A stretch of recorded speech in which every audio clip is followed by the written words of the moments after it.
About me, I'm a licensed structural engineer and an architect by training, but not by license. I've done a little of this and that. Started out my life as a structural engineer, worked for a design and munitions firm, designing blast-resistant design facilities. Don't ask how I wound up there. That led on to other activities. Eventually, worked with the National Association of Home Builders. I worked at their research center and as an advocate for them in the building code space. Then from there, following Hurricane Andrew, I spent about 5 or 6 years with State Farm Insurance. They were in need of some support and help. I was part of a team they brought in. It's a funny thing that happens when you lose $8.5 billion in 6 hours. It tends to focus the mind. And so back in the early 90s, they were very focused on hazard reduction. That eventually led me in 1999 to FEMA, where I spent the last quarter century. So for over the last decade, however, I have been the director of planning, safety, and building science. That position is responsible for the oversight and leadership of many hazard-specific and multi-hazard programs, covering both natural and man-made hazards. I am not going to go through all of them, but just to give you a cross-section, FEMA is a multidisciplinary all hazards agency, and that program space included things like the National Dam Safety Program, obviously the National Earthquake Hazards Reduction Program, the National Wind Impact Reduction Program, mitigation planning, post-disaster forensic sciences, and a whole range of building science work to create hazard-resistant mitigation design and construction techniques for buildings and other structures. So it's a wide portfolio, and I had to be able to work with my team to develop and execute a vision for those. So thank you again for asking me to join you. I can only talk about the things I know. And so I'm going to give you folks a sort of a cross-section of a couple of areas of sort of lessons learned from me in the how to get things done in the government and leadership techniques and within a large system, in this case, a very large one, and how you manage either up or down or across. Because as folks joining and growing into your space, your professional community, these are all things you're going to encounter. So with that focus, I will use that lens to describe some of FEMA's hazard mitigation work, as well as other perils. As I said, the federal government is a large, complex system of organizations. That can either stand in your way, or that can be a vehicle to accomplish great things. I've learned some things about how to get things done within a group like this by leveraging partnerships, engaging the right people, and overcoming system challenges, and there are many. I've learned some things about making the system work for me by understanding how processes work, understanding who knows those processes and getting to know them and using that knowledge to achieve things.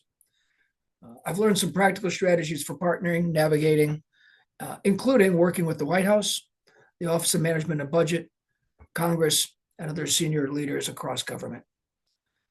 So let's start by noting that FEMA is an all hazards emergency response agency.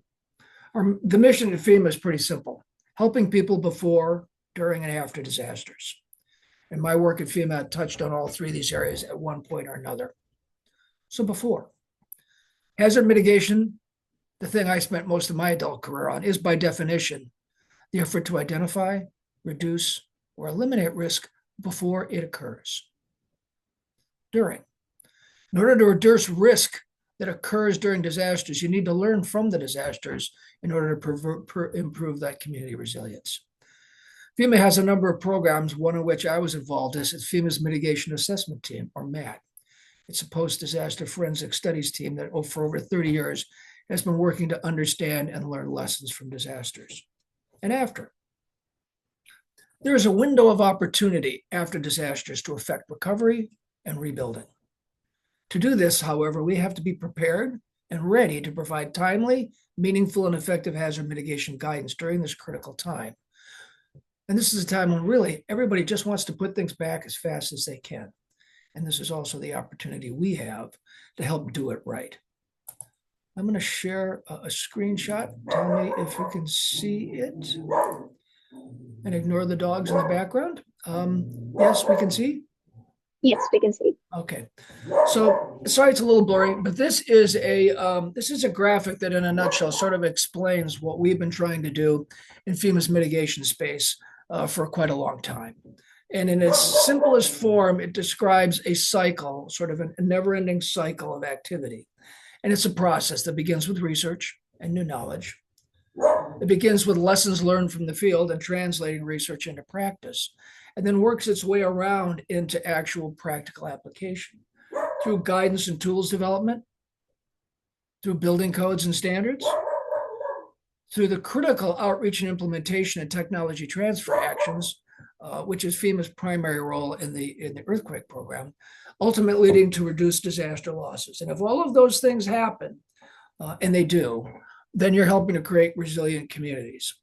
And if you're doing that well over time, and as we discovered, we had things and programs at every step along this circle at any one time. An effort following a major tornado may have revealed something about certain tornado safe room technology that takes years to find its way from research into practice. We might have other activities or other lessons learned that are well on their way to becoming standard practice. And so if we work together and we work collectively across all of these, then this chart or this graphic helps explain how we go about the business of translating information into practice. So I will stop sharing that and continue on and again, I apologize if in the background you can hear a dog, but I can't help that. So as part of this larger effort, FEMA is also the resilience home for NHERI. The National Earthquake Hazards Reduction Program, or NHERI, has existed since before FEMA was established, and it's more than 50 years old. I'm just. The NHERI mission is to develop, disseminate, and promote knowledge, tools, and practices for earthquake risk reduction. And many of you may be familiar, but just a review, it consists of 4 agencies: NIST, the U.S. Geological Survey, the National Science Foundation, and FEMA. NIST is the lead. I wonder if we all realize that over the last 50 odd years, and this is an approximate number, the federal government has committed something like $5 billion to the NHERI program. And that has led to a vast array of research, earth science, forensic and applied engineering advancements, and other activities in seismic risk reduction. Among many other things the NHERI program is responsible for developing are the NEHRP recommended provisions. That's a 5-year recurring best practices effort that's managed through the National Institute of Building Science that has produced basically the baseline for design and construction for seismic design in this country. It's also the home of one of the oldest interagency coordination groups called the Policy Coordinating Working Group, or the PCWG. There's a robust learning from earthquakes post-event coordination function that USGS manages. They also brought us pager and other first alert and early alert warning systems. And NSF research grant activities and the FEMA Earthquake Consortium and countless other activities have all helped advance earthquake knowledge. With that as a setup, let me offer you folks a few thoughts, if you don't mind, on making a difference by managing the system. And that starts with understanding the importance of how the system works. In the federal government, everything is done by process and regulation. It's not very sexy, but it is very important. And for folks working in the federal system, understanding the Federal Acquisition Regulation, or the FAR, is the roadmap for how the government procures its services and products. So everything NHERI does, everything we try to accomplish, everything I've tried to do as an engineer, living in a large bureaucracy and trying to understand how to make it work for me, involves understanding and knowing how these processes work. Most people don't know it very well, and frankly don't want to, but the few who really understand it have a leg up. My first boss at FEMA knew the FAR like the back of his hand, and as a result, almost like a master, the magic master, he could bend the system to his will because he knew it. It's not easy, but you can do it. There are many critical challenges within this federal management system. Understanding that the federal government works on a 4-year budget process.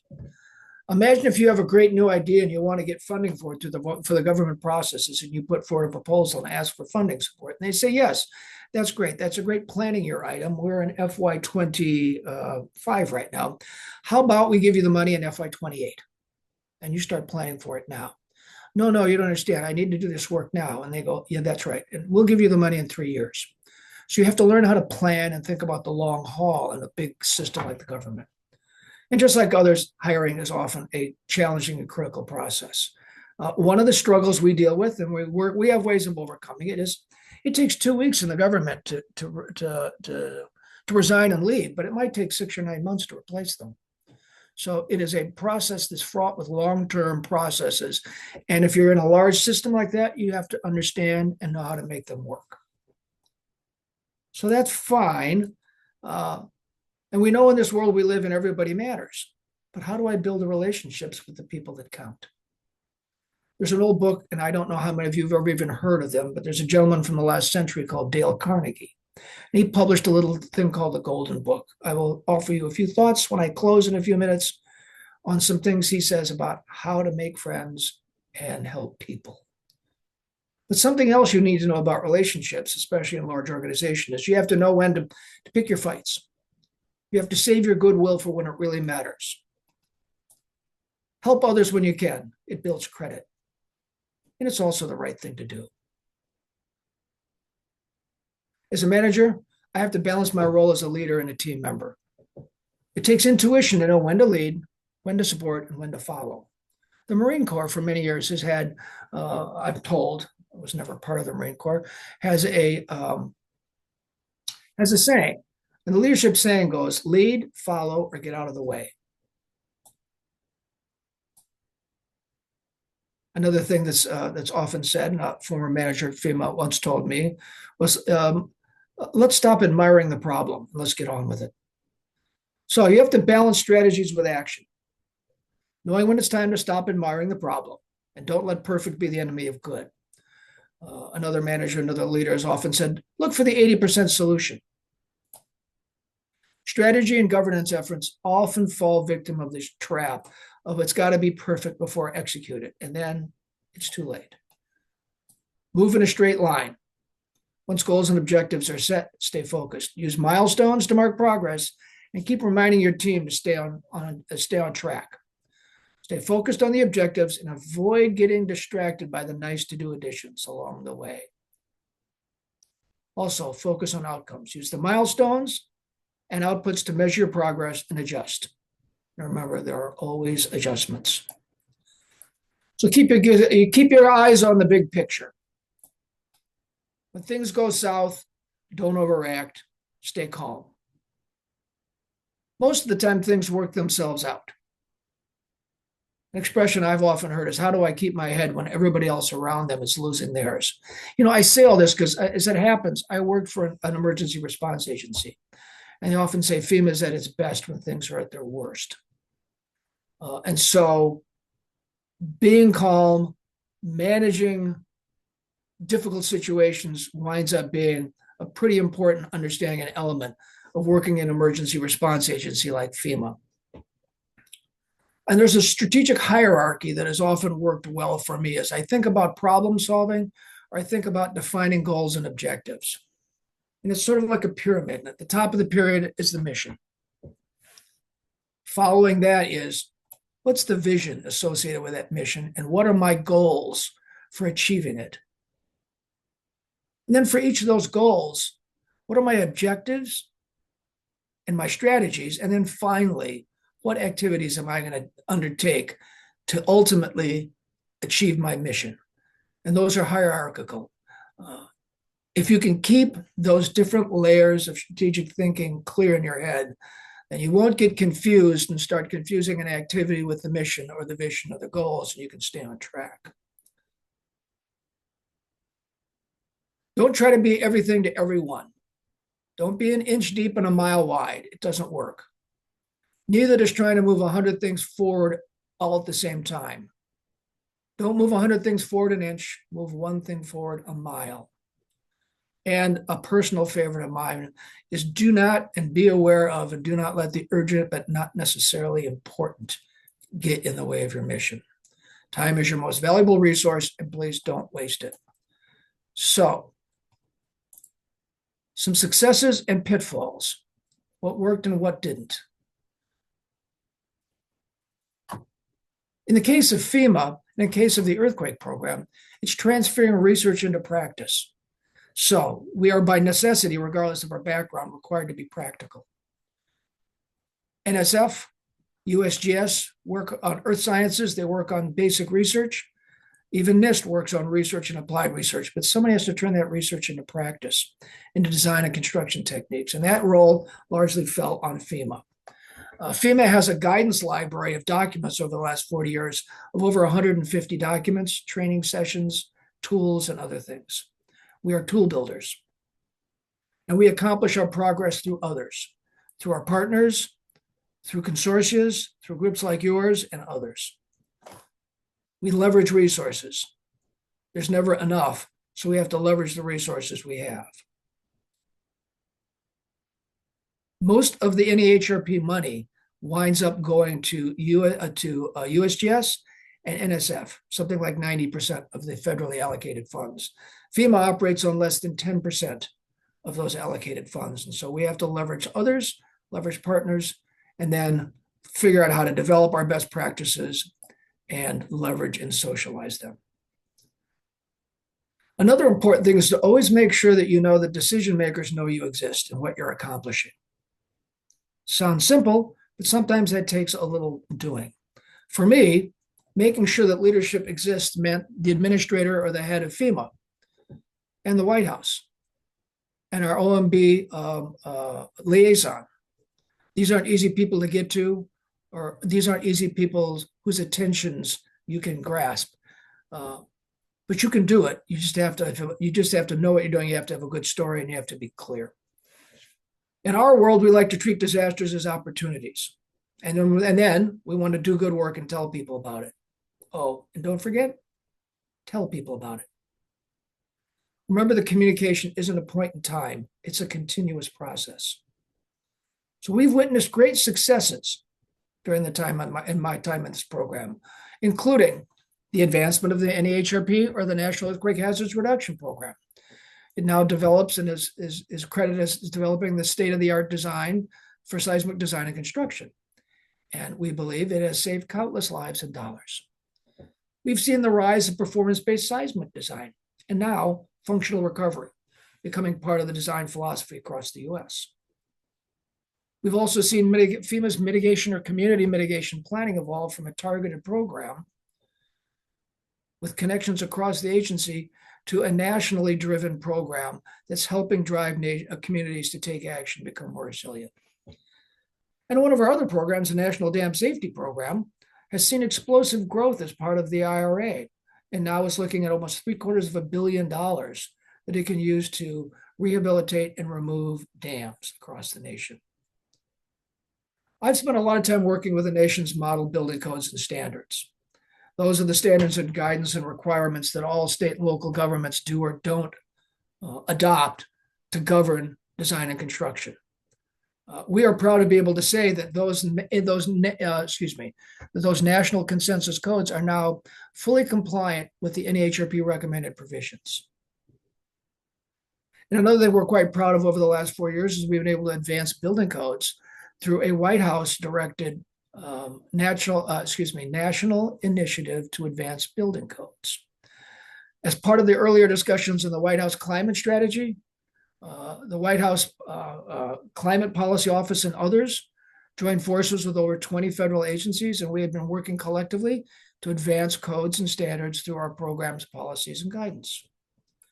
Now, there have been a lot of successes, but there are obviously also struggles and setbacks in large organizations, such as the constant struggle for staff and support, the struggle to convince leadership of the value of our programs, our failure to effectively tell the story. Remember, insanity, that's doing the same thing over and over, expecting a different result, or that feeling you're pushing a rope up a hill. For me, it's a constant struggle to keep earthquake top of mind and keep leadership engaged and supportive. And let's not forget navigating the changing priorities from administration to administration, as I couldn't help but note in your opening comments. We live in a changing world, and how you navigate that says a lot about how successful you'll be. So I understand the lessons Mother Nature is trying to teach you. You'll learn more from failures than you do from successes, if you're smart. And many of my advances have come through observing how the built environment reacts to hazards and what I learned from those failures.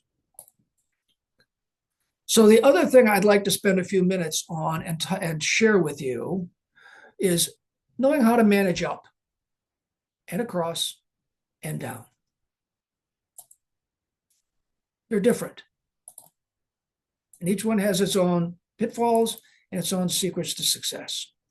In my case, as I mentioned, I retired at the end of December. But that wasn't a snap decision. I made that decision over a year ago. And throughout 2024, we executed a one-year succession planning effort on my part to help capture some of these differences and similarities and to provide continuity and a smooth transition for me to avoid negatively impacting our programs. I hope and believe it was successful. My replacement is in place. They have largely transitioned rather seamlessly, and these programs are still moving forward. But as a manager, it's important to know what those responsibilities are. It's not just the glory of sitting in the chair. It's making sure you're supporting the people around you, the people above you, and the people below you. So managing up means taking responsibility for your relationship with your boss or higher level leaderships in order to create mutual success.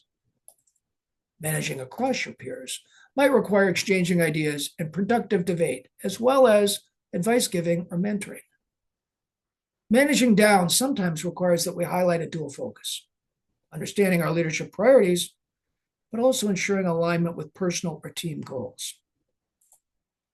So, if you don't mind, if you'll indulge me, I'd like to share just a couple of war stories from the field and then a few other thoughts about how to get decisions made before I close. So the golden rules of leadership. And I apologize ahead. I love I long ago learned that axioms and maxims can be an interesting shorthand for communicating larger, more complicated ideas. And so I apologize ahead of time for bombarding you with some. But let's say the golden rules of leadership include things like why sacred cows make the tastiest burgers. In other words, don't be afraid to think outside the box. Don't be afraid to challenge long-held beliefs if you have a strong reason to think they're wrong or think they need to be revised. It may not be pleasant, but it's often important. And the expression luck. Luck is where preparation meets opportunity. I don't believe in luck. Luck is where opportunity meets preparation. Yes, there's luck, but sometimes and more often it's being ready to take advantage of the opportunity when it arrives. The NHERI program wouldn't exist if it weren't for that. After the Long Beach earthquake back in the 60s, a lot of very smart earthquake people, including Carl Steinberg, Governor Brown, and others, spent years organizing and preparing their thoughts and lobbying Congress for the importance of and the need for an earthquake hazards reduction program. And it was only when a successive earthquake occurred and they were ready to present that need and that requirement to Congress that opportunity met preparation. And the NHERI program was born in, I believe, 1979. So, yeah. If it seems like others are gaining ground, think about how they're doing it and why it's happening. And for me, all of my best successes always come from leverage and collaboration. I am one. FEMA's mitigation program staff is small. The community we leverage with is large. If you have a good idea and you can combine it with somebody else's good idea, then your probabilities go way up. And here's a hard-fought lesson from a structural engineer and an architect. I spent the last 20 years throwing statistics at people and giving them facts in the hope that somehow that was going to convince them to do what I wanted them to do. Only in recent years has it finally become clear to me that throwing facts at somebody does not change their mind. Telling them a story and making a connection with them, building a relationship upon which you can then begin to have a discussion about the facts is how you make progress. And as a result of that, I've been able to raise over $5 million for a building code save study and tripled the size of my budget and quadrupled the number of people in my branch over the last 5 years. And we're now a program with over $20 million and 25 people working hard in this area. We were a quarter of that 5 years ago. And I did it because I stopped trying to simply throw facts at people and help them understand how what I was doing was going to help them advance their cause. So it's the importance of managing relationships. The difference between creating a strategy and executing it. As a young research engineer at the NHB Research Center, I was very proud of some work I did on a particular design problem. It was called fire retardant treated plywood. And at the time, it was rotting and falling apart, and manufacturing buildings and townhouses were simply, the roofs were simply crumbling under the touch. And we didn't know why. And I wrote this great research report and thought we'd solve the problem. And a wise old man looked at me and said, "Ed, you finished the report. Now we're halfway there. The other half is how we turn this report into action." So there are many examples of this misconception. Calling it a day doesn't get the job done. So, okay. And so I'm going to skip some of this. Just remember, time is your most valuable resources. My personal reflection has been in life is short. When you feel like you have all the time in the world, you're liable to take it. Windows of opportunity almost never stay open long, and never as long as you think. My approach is to assume there's always a stop sign out just somewhere above the horizon. I've had enough projects fail and windows of opportunity shut in my face to convince me that time is my enemy, not my friend. So do what you need to do, but move along. So a few golden rules of management in life. It's good to look forward, but make a point to look backwards as well, to see how things happen and why they happened. As you know, you forget the past and you're bound to repeat it. In an organization like mine, a large organization, there's obviously personalities, and there's people, and there's agendas. So you have to know, sometimes you have to know where the bodies are buried, or you have to know the history. You have to know where the pubs came from, or how to find the information that's been done. You don't want to reduplicate or do things over. And it's often not the best idea or the strongest facts that gain the support of the right people. See other observations about the value of managing up and building leadership resources. Do you ever wonder why some people are so successful at gathering resources and support for their projects and others aren't? If you're pushing a rope up a hill and it's not working, find another way forward, which is that famous old expression: if you're in a hole digging and the hole is getting deeper, stop digging. It's important to understand your relationships with colleagues, managers, and programs.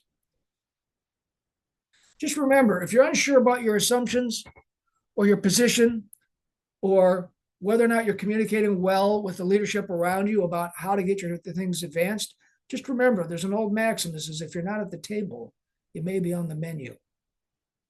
And one of my personal favorites, and that old expression about the ham and eggs breakfast, just remember that the chicken is involved, but the pig is committed. Try not to be the pig. So, I don't know where I'm on time, but I think I'm coming towards the end.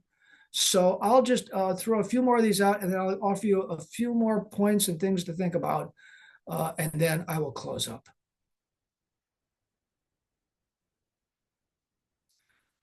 Here's an interesting one. How do you know when it's time to speak truth to power? That's hard. That's hard. Saying no to somebody who's above you in the food chain. And there's different times when it matters. Speaking truth to power when it's on somebody else's behalf. Speaking truth to power when the mission is on the line. Speaking truth to power if it's a matter of integrity. These can be very difficult things to do. In my organization, one of the things I learned early was change is the only constant. You might have a vision of the world, a vision of how things work, a vision of how the relationships go, but trust me, 12 to 18 months from now, it'll look different. In FEMA, my first boss told me, he says, if you don't like change, then you probably shouldn't stay here. I had 6 or 7 bosses in the first 10 years. And it wasn't because they all got fired or they left. It's just because the organization kept reorganizing, or there was an administration change. And you have to find a way to keep a steady course and maintain a focus through all of that shifting and changing. And remember, if you're talking about your program outreach and program implementation isn't a task. It's a habit that has to be repeated. And another thing is, when a group decision is being made, know when the train is leaving the station and be sure you're on it. Make your case and know when to accept the decision and quit pushing. Otherwise, you might wind up on the outside. Make your case, make your best argument, and then move on. So managing upwards. When your leadership wants you to do something you don't agree with, or you'd rather not do, you better have a pretty good argument for why not. And you better have an alternate that allows the management to save face. You want to pick your fights carefully? You don't want to win the battle and lose the war. In the case of the White House, and the work we did on building codes, my approach to working with the White House has been to do just about anything they asked, so long as it doesn't negatively impact my objectives and shows I'm a team player and I understand their priorities. When you push too hard for exactly what you want, you wound up gaining nothing as a result. If you and leadership are on the same page, doesn't mean you still don't need a good justification, but these are opportunities to build trust and partnership that will see you through the other situations I'm describing here, where that capital and that trust will be necessary. And when leadership wants you to do something you'd rather not do, again, strong justification, demonstrate how it helps advance their leadership priorities, and put yourself in their shoes. When I once, as a younger man, complained to a wise older gentleman that at a code hearing that these darn vested interests were standing in the way of getting all the right things done, he smiled, he patted me on the shoulder, and he pointed out, there are only vested interests. That's all there are. And the only way to get things done was by understanding and working with them, whether you agreed with them or not. I had a nice little section here on keeping my head when all about me is losing theirs, but I'm going to skip past that and close. I'll close with a few comments from a booklet that I carry around. It was first published over 100 years ago by a name. We all know about the Carnegie Foundation. We all know about the Carnegie family. And Dale Carnegie, one of the members of that family, was an early example of what we'll call like a leadership trainer. He has a number of maxims and a number of interesting things in his golden book. And they bear repeating. And every time I read them, I smile. So I won't share all of them with you, but I'd like to share a few. And the first one is become a friendlier person. Another, don't criticize, condemn, or complain. Or give honest, sincere appreciation. Arise in the other person an eager want. In other words, bring them to your point of view. Become genuinely interested in other people. Smile. Remember that a person's name is to that person the sweetest and most important sound in any language. So remember it. Be a good listener. Encourage others to talk about themselves. And talk in terms of the other person's interests. Make the other person feel important and do so sincerely. So, lastly, my advice, I guess I'm about 40 years ahead of you folks. So, my advice, take chances. Play the long game. Make a difference. Leave the world a better place. That's what I've tried to do. And I hope maybe in some small way I've done that. And so I thank you for the opportunity to share some of these ideas with you. And I will stop there. Thank you very much. Thank you so much for sharing those with us. I think some of those lessons we can definitely apply to our graduate student journeys that have both highs and lows. But I want to open the floor for questions, both in chat or feel free to unmute yourselves.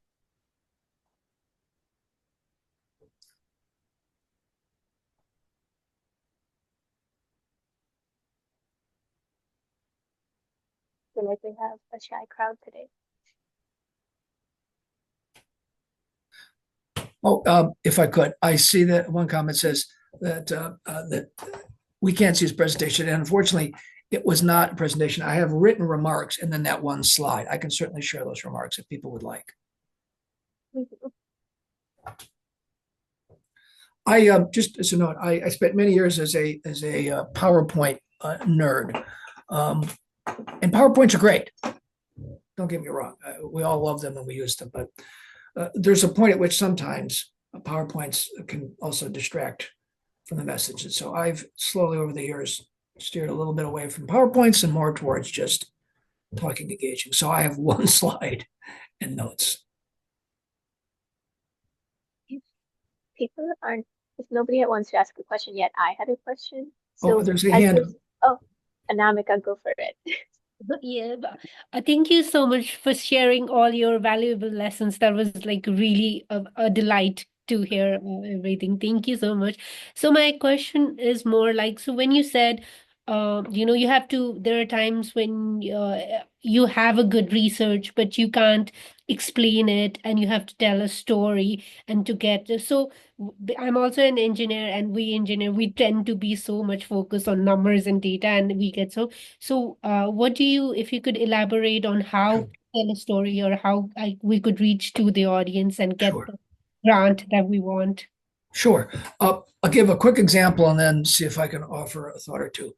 The example is there's an organization in this community. Some of you may have heard of it. It's called the Institute for Business and Home Safety, or IBHS. It's a research organization that's funded largely through the insurance industry, and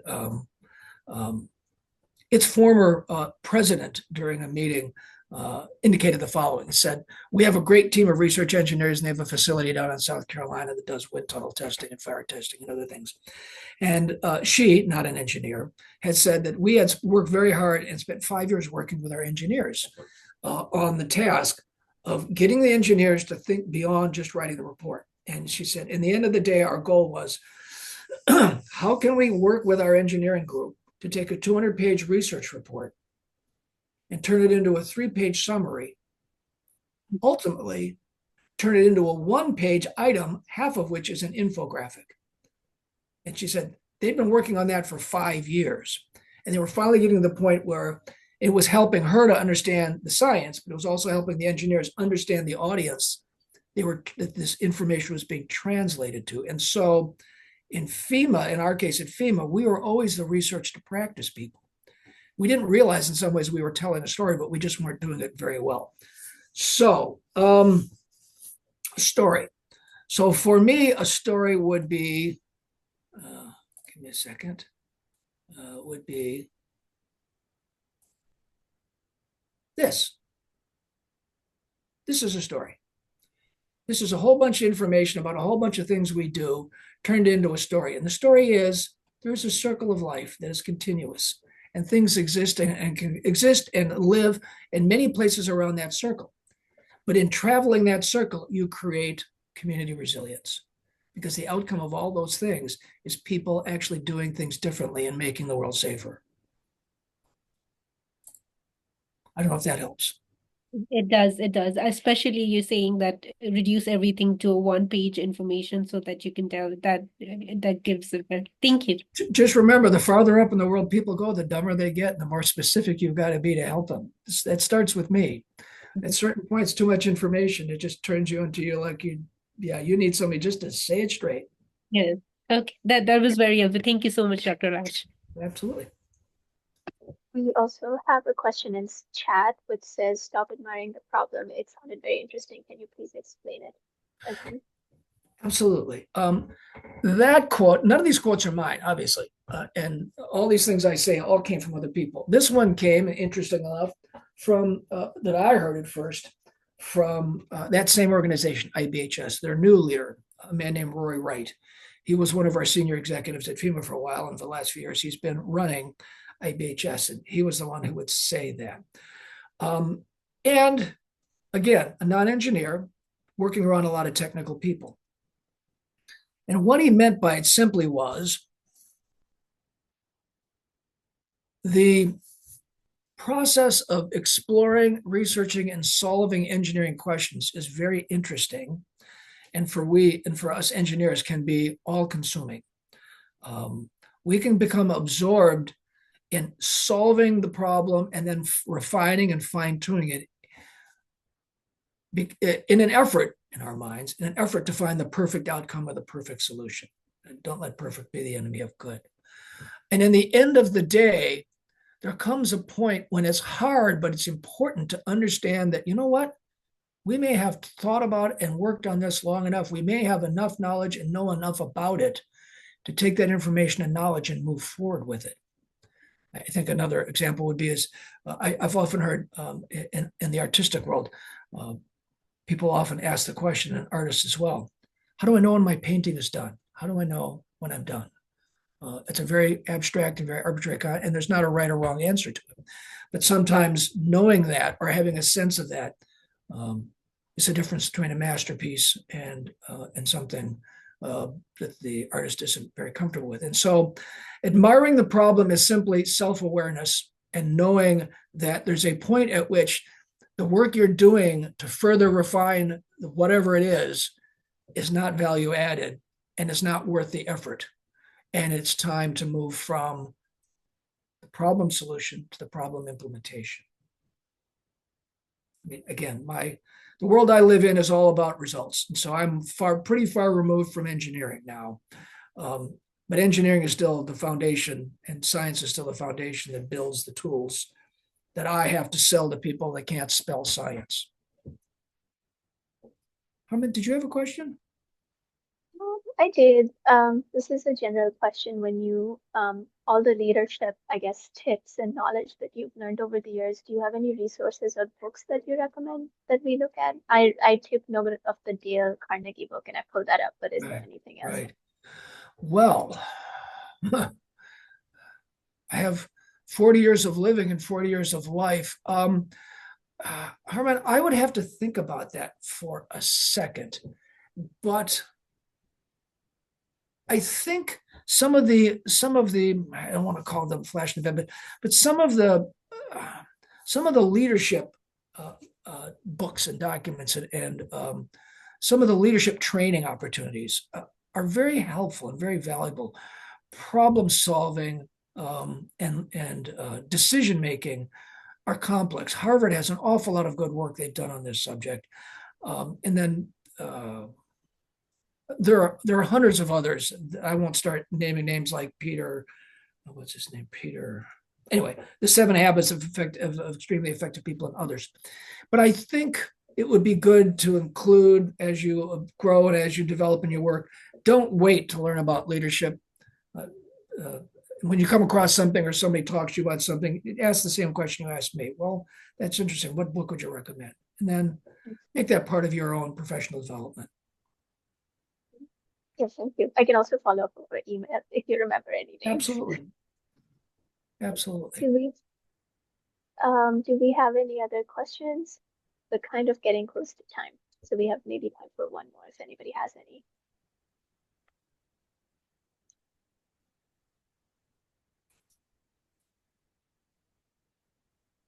If not, I would like to thank you again for coming and speaking to our group. If you feel comfortable, can we share your email with our general membership if they have any questions later? Absolutely. Let me do that right Okay. now. Thank you.